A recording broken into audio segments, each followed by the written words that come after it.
We are on time, and thank you for all our attendees, and especially thank you for our panelists for being here today. Thank you for being part of the 2021 first quarter UAGC College of Arts and Science Colloquium entitled Nudging Students Toward Deeper Engagement. Our panelists today want you to know every class presents students with an array of challenges. Right out of the gate, our students juggle deadlines while working to first grasp and then master new course content. And while the design of the classroom and our robust instructional materials combine to offer direction and scaffolding for our students, sometimes they just need a little extra nudges. Whether triggered to align with due dates or to help clarify difficult concepts, nudges can provide students with an additional layer of support and can leverage advanced insights into student behavior to ensure deeper levels of engagement and overall success. In this session today, hear how 3 faculty members are using nudges in different ways and be inspired to explore using nudges in your own classes. You may post questions in the chat, and we will use them to facilitate a question and answer session with our presenters at the end of their presentation. Also, please keep an eye on the chat toward the end of the presentation for a link to an important follow-up survey, as we appreciate your feedback. And now, Associate Director Dr. Mingzhen Bao to introduce our presenters. Thank you, Paul. Hi, everyone. Welcome. You are here because you believe that you, as an educator, can make a positive difference in someone's life. Our goal today is to introduce you to 3 amazing full-time faculty from the Center for Enhancement of First-Year Experience, who use just-in-time nudges to support and engage students in class. Dr. Dan Tinianow holds a PhD in communication. He is the co-author of the introductory communication text, Messages in Context, and the author of the introductory public speaking text, New Traditions in Public Speaking. Dan's primary research interest is in human factors in communication technology.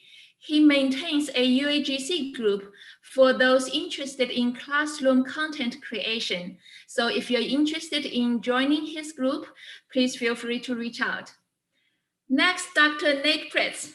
Dr. Nate Pritts is an award-winning educator, course developer, and faculty mentor with a strong focus on innovation and practical classroom applications.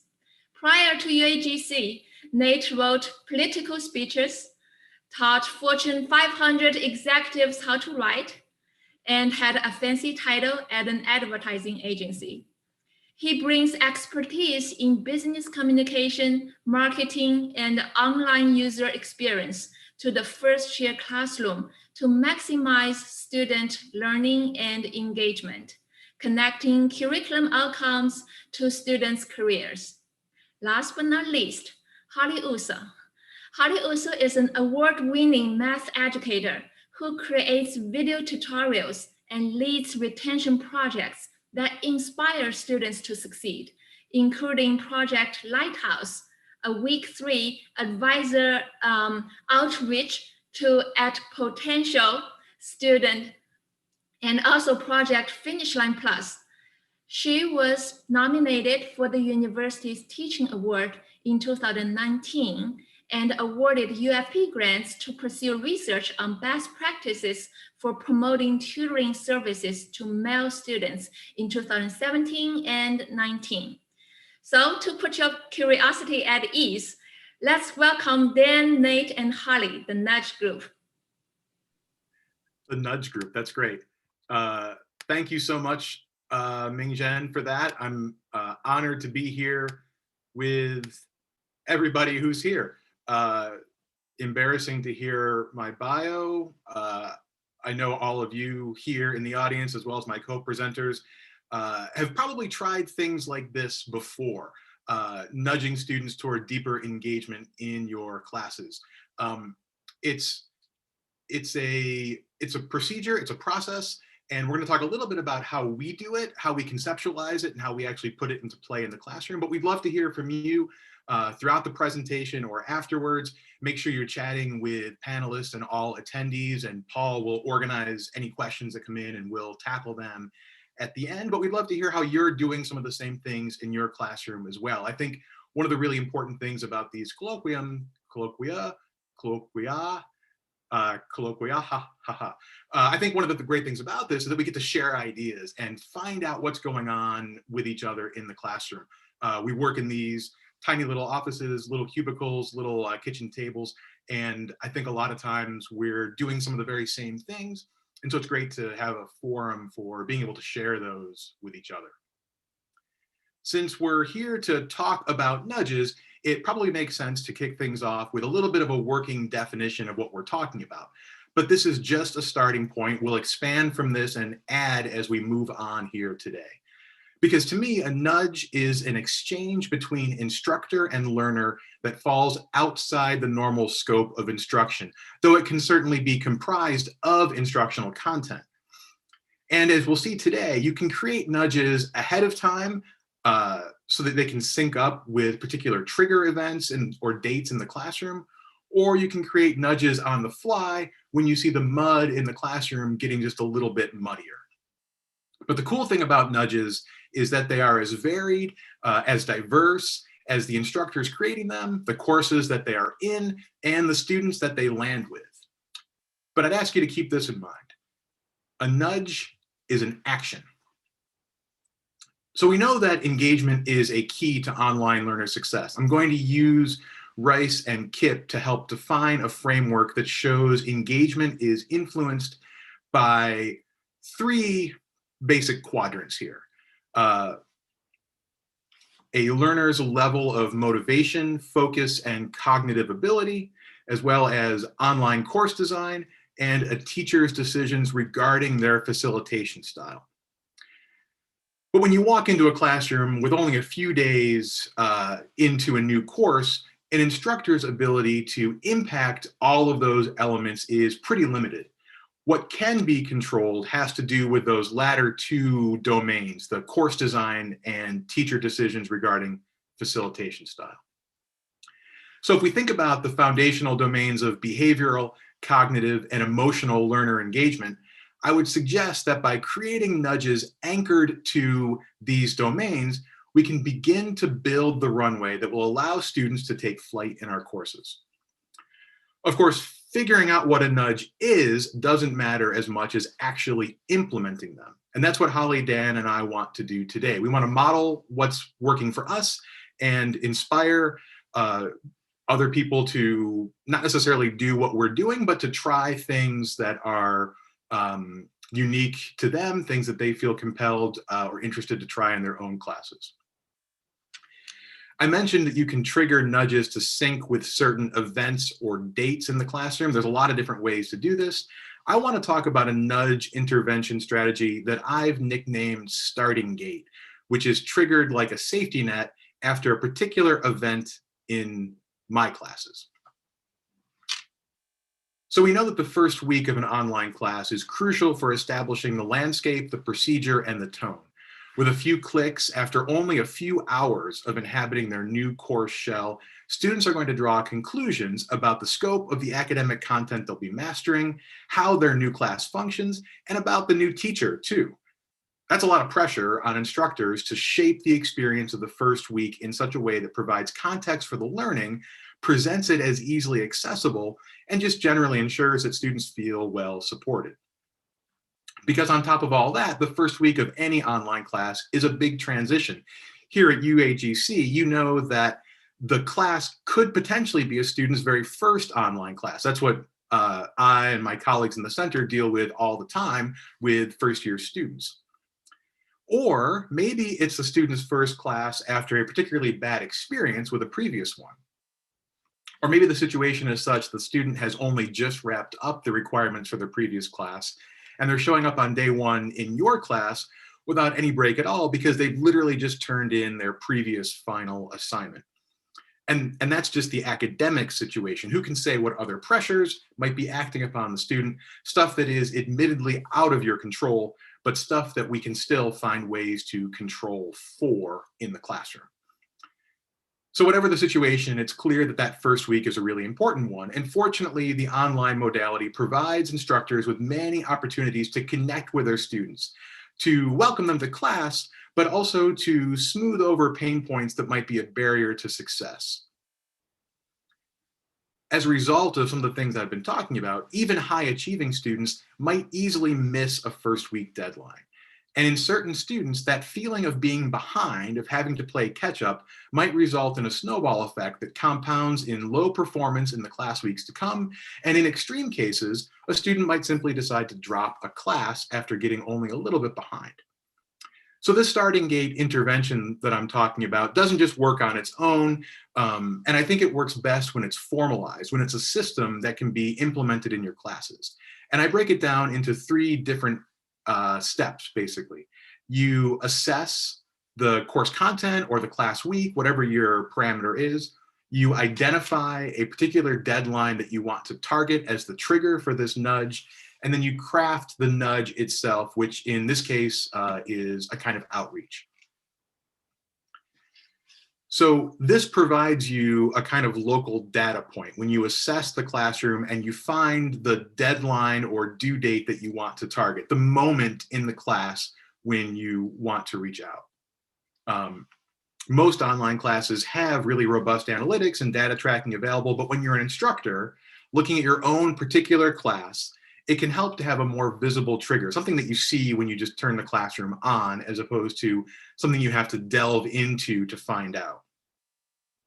This can really help catch failing in the 3rd domain of learner engagement, that behavioral area, and it can tip you off to deficiencies in how often and for how long learners are engaging with course material.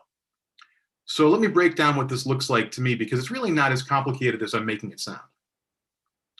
In my classes, students have a discussion board post due during the first week. I think this is pretty typical for a lot of UAGC classes. And to me, this is a really important moment.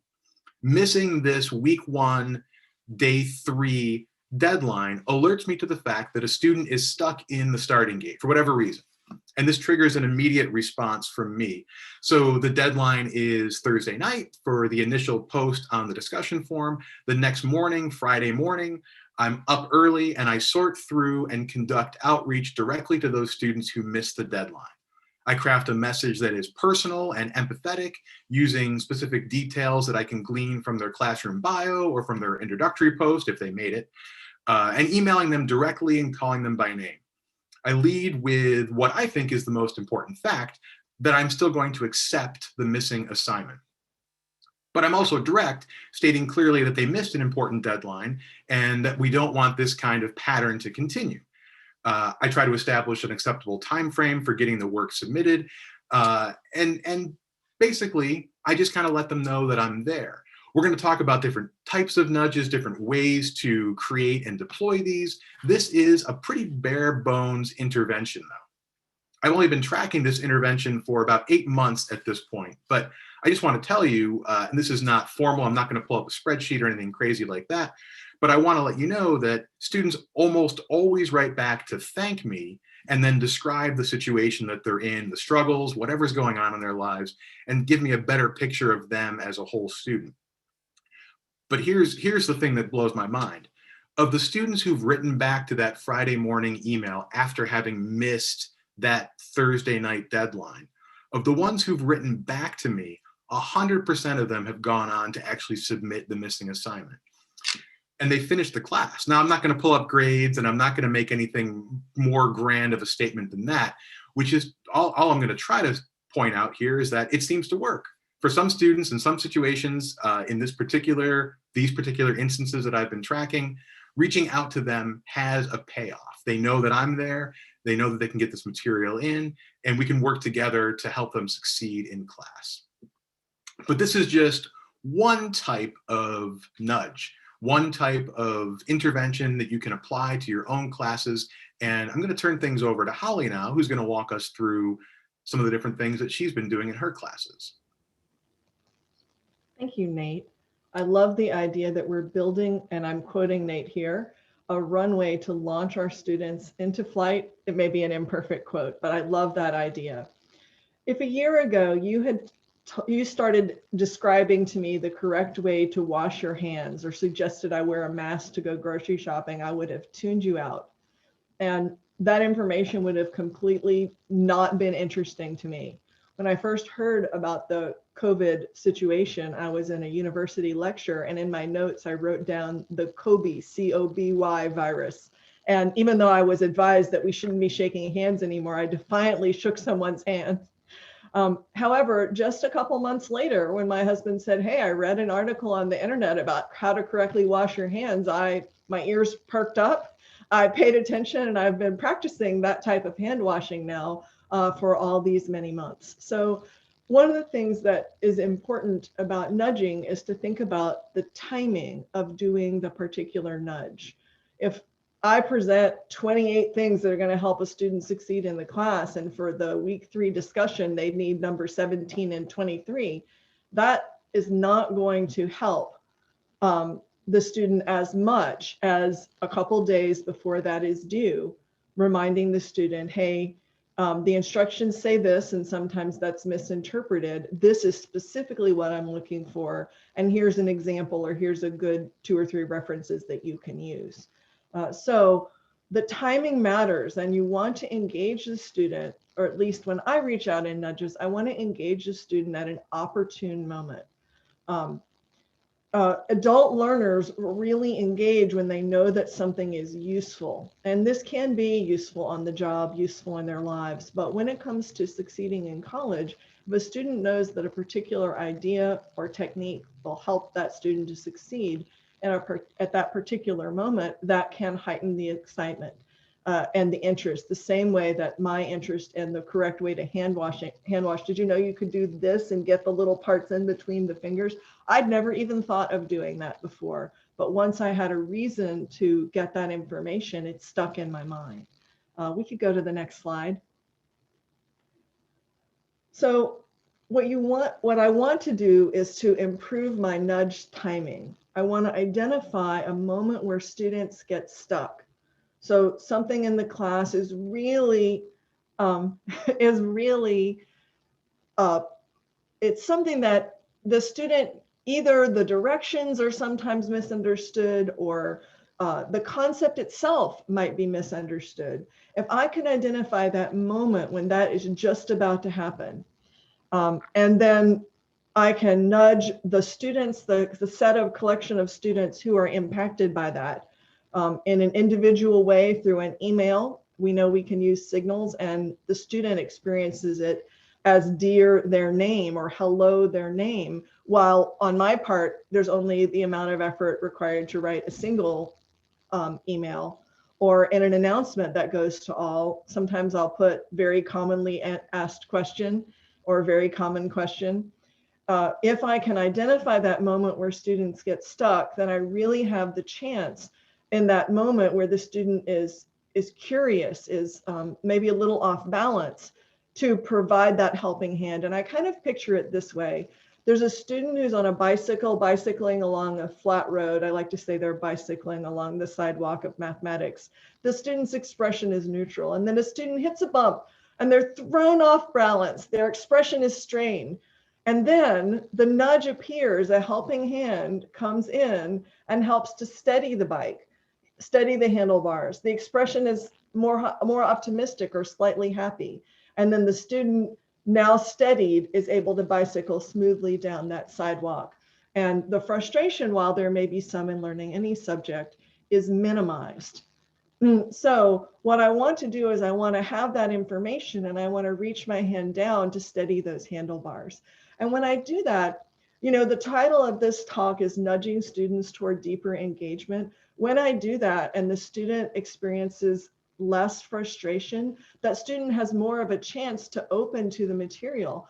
And I've found that the student personally bonds with me They see it as they were off balance. I noticed that they were off balance and I reached out to help. And the comments that I get, I'm enjoying this more than I thought I ever could, and many, many more. The students really appreciate it when I'm noticing where they might go wrong and thinking ahead, where might my student get stuck? What directions might my student misunderstand? And so when I engage with the student at that opportune moment, and I have a message at that moment when the mind of the student is particularly open, they're even seeking that out. If I drop that info in there, just that right moment when the ears are pricked up and the attention's at its peak, I have the power to make a really positive impact, a big impact, not a pebble in a pond with a little splash, but a big size rock making a splash in the pond. And that stands out in the student's mind. So let's go to the next slide. Your student is on the brink of something. So what's a good time? What's a good kind of idea to nudge on? Well, the toughest topic in the course is a no-brainer. We can always nudge students simply to engage. And I actually tried Nate's nudge and I found it was a really positive experience. In my class, students really need more time than that day 3. So I did the nudge on day 7 because I extend the deadline for that.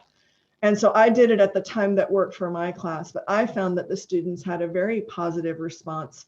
And that feeling in the very beginning of the class that they can do it is very important. Another way that I've used that in my classes is I can tell which math topics students have worked on in the lab. And if they're stuck on a topic, I can see how many times that student has tried the topic and how many times they've missed it. And then if they've gotten it right, I can see that too. So I will often look and see, oh, look, that student has tried 6 topics and they've completed 6 topics, check them off. But if I see a student who's tried 4 or 5 topics, who's tried 6 topics and completed only 4 or 5, I dig a little deeper. And I do this when I reply to the introduction posts. I check the student's progress. Have they logged into the lab? Have they tried it? Because a student who has to give 20 tries to one topic in week 1 can come to the conclusion that they can't succeed in the class and they can drop the class. So what I'll do is I'll notice the student is stuck on that topic. And then what I have done many times is simply made a short video on that particular topic. And I address, here's the problem, here's a common error that students make, which is the exact error that that student made, but I don't mention the student made it. And then I will say, and this is a way to look at it so that you can see how to, bridge that gap and get to the correct answer. And doing that in the very beginning of the course on day 1 or 2 or 3, the student feels that they are supported when they get stuck.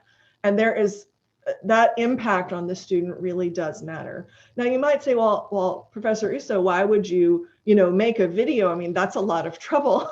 You could just have sent a note or maybe found an image, but there's nothing like a student feeling that the teacher is right there, sort of what would happen in the class. If a student raised their hand and asked a question, I would give them a verbal and a visual answer to that. And so if possible, I feel that video is the ideal nudge. Now, I can save and reuse that nudge if I find a student stuck on that same topic. What I typically do, though, rather than to wait for that, is I post those videos as help in the announcements. So these are all week 1 topics, so I can post those. And that way, that one moment where I made the video can be reused and enjoyed by students in later classes. And because I'm posting it in week 1, it's a week 1 topic posted in a week 1 announcement, students will be like, oh, this is just what I was about to work on, or this is just what I finished working on. And again, students feel that the information is reaching them in that moment, right in that moment. So do you want to weigh in there in that moment where the student's on the brink of something? So if we can provide the video or multimedia, that is a great way to do it. If video is not in your wheelhouse or you're uncomfortable with that, what about audio? Audio over a picture or even with no picture can be just as impactful, especially depending on the message you're giving. For math, often the symbols matter, so showing it really matters in my class or for particular topics. But even audio can be quite impactful. So I want to think about categories that I can break down ideas into so that I can address them without necessarily, if I have 42 students in a class, writing 42 separate notes. So one way to do that when you're first nudging on a particular idea is to divide it into two categories. The student did well, or the student did not do well. If the student did not do well, then there could be a hint or a nudge or an encouragement. Encouragement and praise for something that the student did well are extremely valuable. So if you do have a smaller class or the time to nudge individually, saying, I saw you did really well on this, on problem 2, but on problem 1, for some reason that information or detail was incorrect, or you missed that. That can really make a big difference. But if you keep at nudging, as I have done, eventually you may find that there are more categories that you can send for. And the next time through nudging on that particular topic, you might find that you can split it into 4 categories. And here's just an example. Suppose that some students misunderstand the instructions for this discussion or assignment. Some students misunderstand the subject matter for that material or assignment.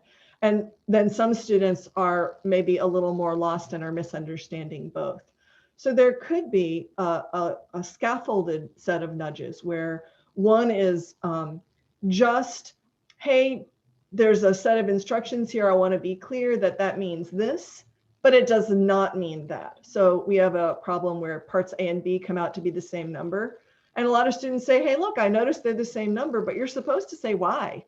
So, be sure not just to mention if there's a similarity, but to mention the reason. And then part B might be that the student makes an actual, conceptual error, like the student does not square, if it's -4, they don't square the negative. So it's -4 in parentheses and they just square the 4. Or they don't put the parentheses, but they do square the -4. So there's a video that I made on that. And one of the very first, in fact, the very first video I made was on order of operations, because often if students do not remember the basic order of operations, they can't succeed in any math class. So then I can have 3 nudges, the A nudge for the directions, the B nudge for the concept. And then if there are students that I categorize as maybe needing both, I can do a brief A and B nudge. And one way to do that is to put the part B nudge in an announcement and say, if you want a tip on this, see this announcement. I love to make my announcements something students can reply to, because being able to reply to those announcements creates more of a learning community. And I find that students will do things in class as part of a learning community, regardless of whether points are awarded. So let's go to the next slide. Best practices.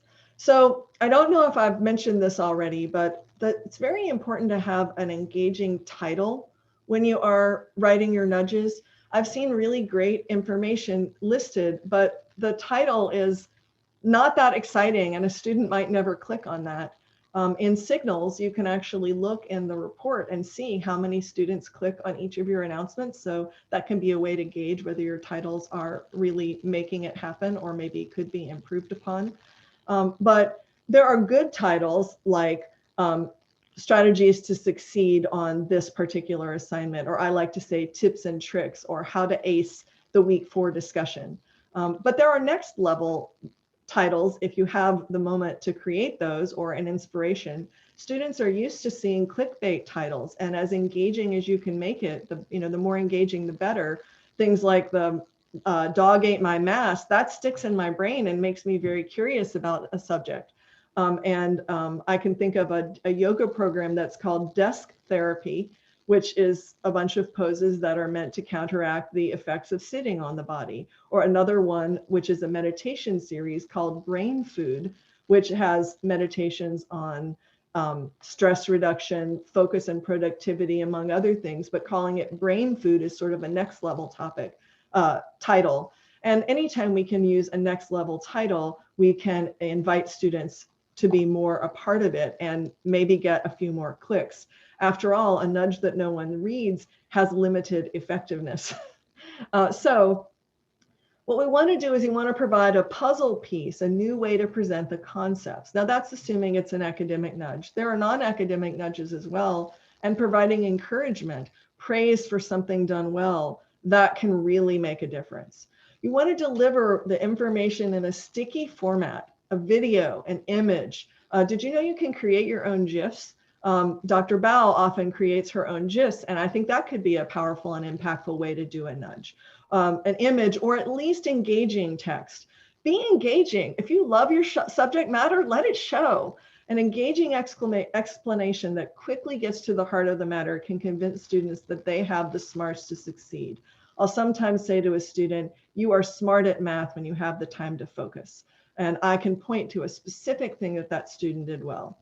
And an analogy is often useful. The analogy of a clock helped me make sense of an idea that I was learning in graduate level math. And without that, even though I could do the problems, it never really clicked. So the other thing is, don't skimp on the praise. If you are actually writing to a student individually, a praise plus a pointer is a very powerful formula for a nudge. Encourage students that they can learn. Students doubt themselves the same way that we have sometimes doubted ourselves. It's part of the human experience. And be brief. If you can, if at all possible, devise a nudge where the main ideas are conveyed in something that will take under 5 minutes to read or watch. So with that, I'm going to hand the presentation over to Dan Tinianow, who will enlighten us with a little bit more information about how he uses nudges and the latest technology in his classroom. And thank you, Holly. And I need to start with a disclaimer. I'm on a family trip at a resort in Carlsbad, California. So you will hear in the background some combination of easy listening music, birds, military jets, and possibly my kids coming out to see what I'm doing. So I apologize. I hope it won't be too distracting. And I hope you'll agree with me. What a wonderful world if you can hear the song that's playing. I want to start out almost in the same phrasing that Holly started out with, which is a year ago, but back a year ago before we got into lockdowns and social distancing and wearing masks and things like that. I would often get questions about Speech 103. It is a challenge to teach oral communication, teach public speaking asynchronously online. Synchronously online is already a challenge, but asynchronously online. This is why when we were designing Speech 103, we had a team working on the course development about 3 times the size, 3 times the number of people on a typical course development, taking about 3 times as long as we took with a typical course development. This is why I was unable to find a public speaking textbook that dealt with doing what I'm doing right now, talking to a camera, connecting with people who aren't physically present. I mean, I'm looking at a camera, but behind that camera is like a little shrub. But there are skills that you can impart to students that allow them to create a feeling of connection in this very odd situation. But of course now, this has become much more widespread. There are people, most of us have been teaching online, have been doing some version of this kind of asynchronous and synchronous connecting with people at a distance, but now it's become much more of a universal experience. And so I think I get that question less often than I used to, but I also would say that I think that the skills that we teach in Speech 103 and the way that we teach it have become much more relevant in the last year. But Speech 103 is a very unique course for a 100 level course. It is, I would say, it's as challenging as any 300 level course that we have at UAGC in terms of the workload, in terms of the discipline that's required of students to complete everything on time successfully before the time the course ends. But for a 100 level course, it's very challenging. And so the way that I use nudges in Speech 103 is much more proactive, ahead of time, anticipating what I've seen in the past, what students need to know about the upcoming week. And it is a challenging course. There are 4 video presentations. There are 3 video blogs. There's outlines for presentations. There's a paper. There are 6 discussions over 5 weeks, plus the poster introduction discussion that virtually every class has. So in my experience, it's very easy for students to get behind in Speech 103 and much more challenging to get caught up once that's happened. So the way that I use nudges in Speech 103 is as much as possible to try to prevent students from getting behind in the first place. And if they do get behind, to let them know that first, my own policy is I don't penalize for late work at all, and try to encourage them to get it in. And other teachers, I can't say whether they're as flexible, but I think that it's important to let students know if they fall behind, they can get caught up. It's not a hopeless situation. And I use nudges to both communicate that you can get caught up, but I hope more hopefully prevent getting behind in the first place. So I think if we can go ahead to the next slide. Here's how I use nudges in Speech 103. Every Monday for 6 weeks, starting with the day before the class begins, I send out nudges to the students. Now in week 1, it's the same nudge for everyone. And all but the final nudge centers around kind of a look at the week ahead and advice and strategy for doing your best in the week that's coming up, and with an eye towards helping students avoid the pitfall of falling behind. In weeks 2 through 5, I use the engagement levels that Signals sorts a class into to add some additional content. I think, I believe that in every case, the overview of the week content is the same for all 3 levels, the high engagement, the medium engagement, and the low engagement groups that Signals identifies. So the look to the week ahead is the same. But if the high engagement group would get somewhere either in the first paragraph or the paragraph that comes after the preview of the week, we'll get congratulations, you're doing very well, let's keep it up, kind of a very congratulatory and encouraging message that's more suited to the high engagement group. The medium engagement group would get a message of encouragement saying you're almost there. That high engagement group, and I will sometimes mention that we have an analytical tool that identifies high engagement students, and these are frequently the students who are the most successful in the course. Like, you're almost in that group, but a little bit of extra effort right now. And it's very much phrased in terms of where we are in the course. So early on, it would be nudging yourself up, working up to that high engagement group now will really benefit you for the rest of the class. And maybe in week 3 or 4, it's not too late. There's still time to move up to that group.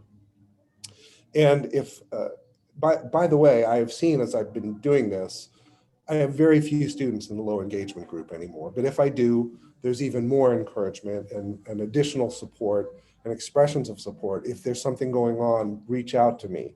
Let me know how I can help. But as I've said, as I've gone through doing this more and more sections, I have maybe 1 or 2 students, and my engagement rate as the Signals tools identify it is typically around 95 for the course, which is it's a little bit comparing apples and oranges, but it's a much higher percentage than I saw in the tool that we used to have, the Civitas tool that you may remember. So I have the nudges aimed at the different levels of engagement in wording and phrasing that encourages them to keep going and congratulates them, or to move up to a higher level, or to really, feel free to reach out to me one-on-one and let me know what they need. And by and large, I see most of the class, almost all of the class, on the high engagement level by the time it ends. And then in the final week of the class, the Monday, the very last day of the class, I send out a final nudge. That's the same nudge for everyone. But I do let students know that an incomplete is an option if they have outstanding assignments that they think they need extra time. And I encourage them to continue to pursue public speaking. I let them know that there may be a Toastmasters group near them if they've discovered. I always love it when I have a student who discovers a passion for public speaking in a class that I teach. And so I programmatically over 6 weeks send out these nudges each week that the majority of them, 4 out of 6 of them, are aimed at the engagement levels as indicated. Now, to keep myself on track, I use a tool that's available to all of us as part of our Office 365 subscriptions called Microsoft To Do. And I will be presenting at the Center Ed, the Get Centered, presentation next week on how I use Microsoft To Do. And I'll get much more into the details of setting it up and using it. But I have a reminder for myself every Monday to send out the nudges, and it's become such a habit that I think if I eliminated that reminder, I probably would remember. But it's very, I love starting off the week early on Monday by being able to check a lot of things off my to-do for Monday. So the signals nudges that I send out using the signals tool is one of the items I have on Monday. And I have a list, a project list or a task list in Microsoft To Do that I keep on a different account that I make available for students to keep them on task and remind them of what to do what. So even students can use Microsoft To Do, and you can set this up for students. That's something I'll be talking about next week as I go in much greater detail about Microsoft To Do. And as I said, I think I've seen success, at least as far as the signals tool measures it, in that I have very high engagement, that aggregate engagement score, that master percent that you see on the main signals page is very high for Speech 103, which I feel, having taught this course for some time, is quite an achievement. And I have to credit the more regular use of nudges in making that happen. I think that's all. I think that's all that I have to say, and it might be a good time to mute myself. But now I can nudge Paul, I think, to take things over and maybe handle some questions that may have come in. Absolutely, and love hearing your kids in the background, Dan. Definitely want to kind of take questions at this stage, and we did have a number of them posted. So let me go ahead and just ask a few of these, and then I'll let any of our presenters take the question. Number one, do you always create new nudges, or do you have a file of common nudges that you then personalize to each student? I do both. I both reuse the nudges I think have been effective, and then as I see the class progressing, or if I'm teaching a different class, I also create new nudges. I really look for that student pain point, or I try to think, if I were a student, based on what I've seen in the past in this class, what would I be struggling with? What do students commonly miss on this discussion, or if whatever the assignment is?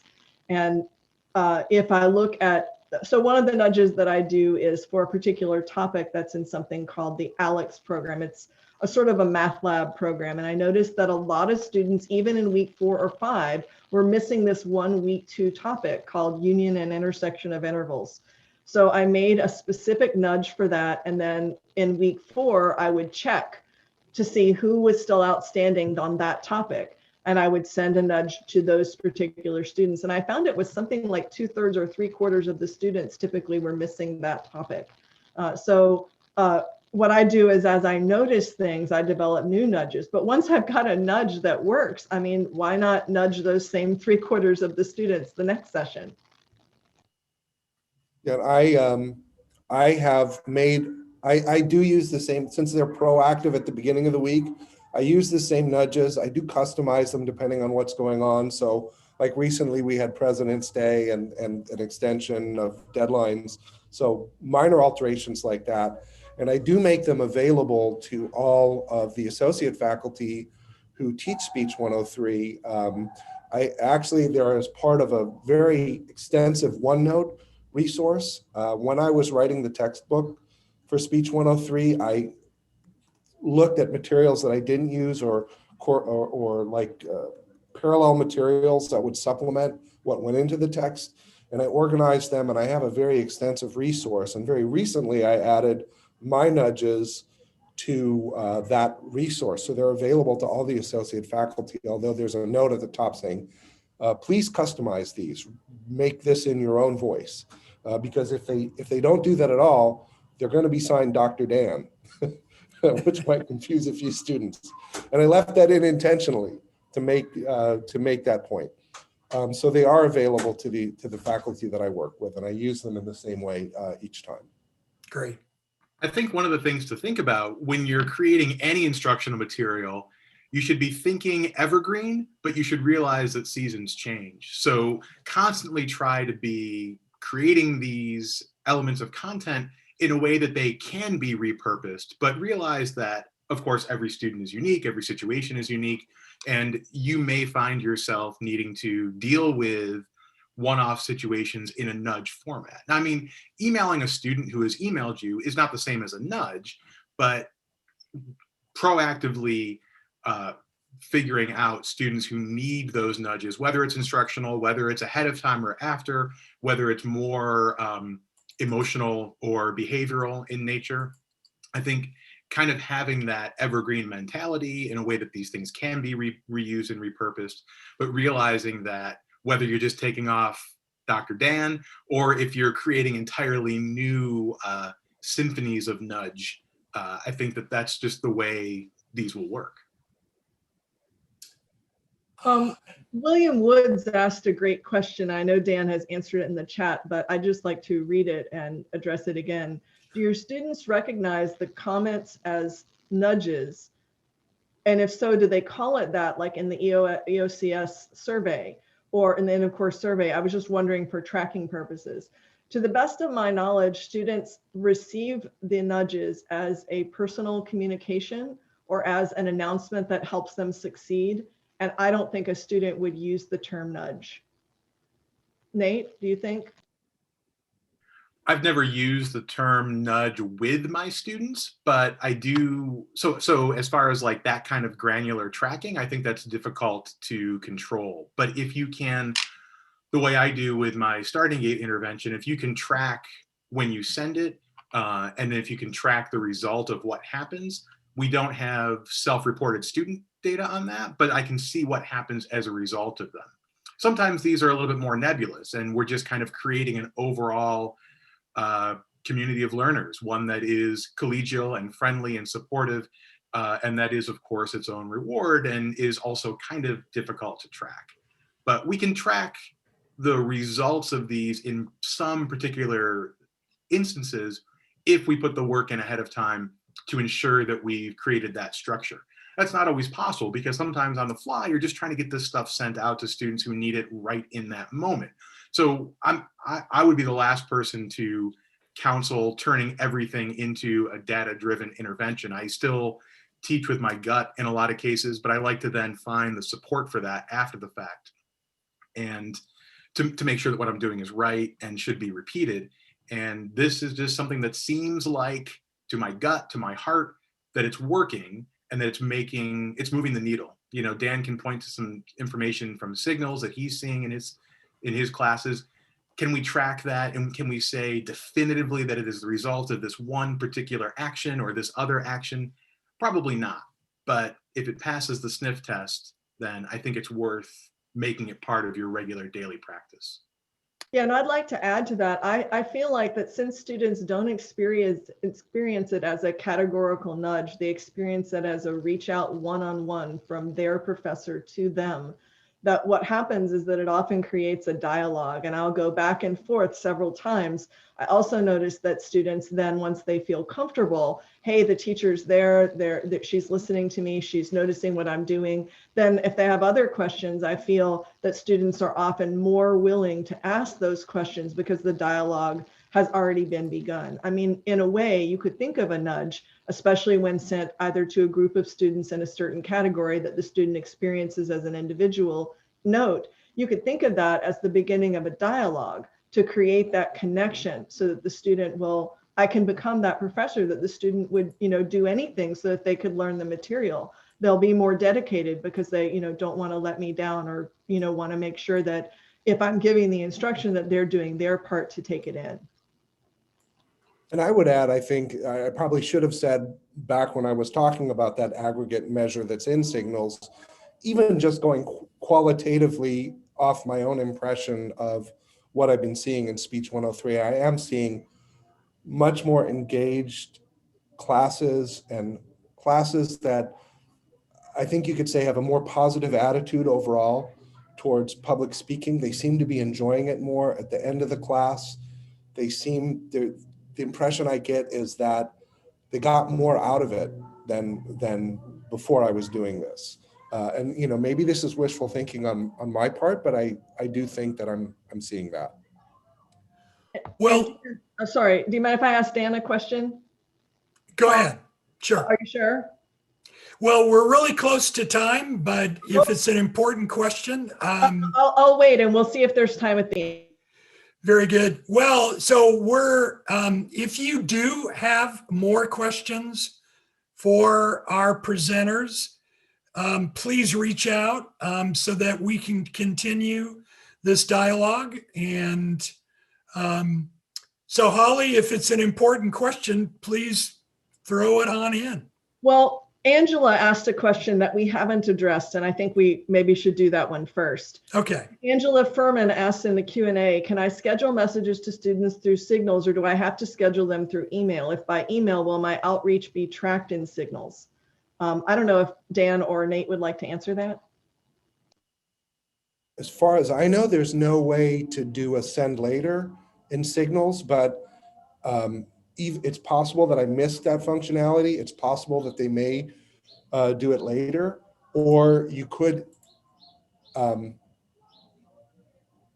through a rather intense process, you could collect the email addresses, move them over to Outlook, and use the send later function if you wanted to. There'd be a way to do it. It would be a little burdensome in terms of making it work.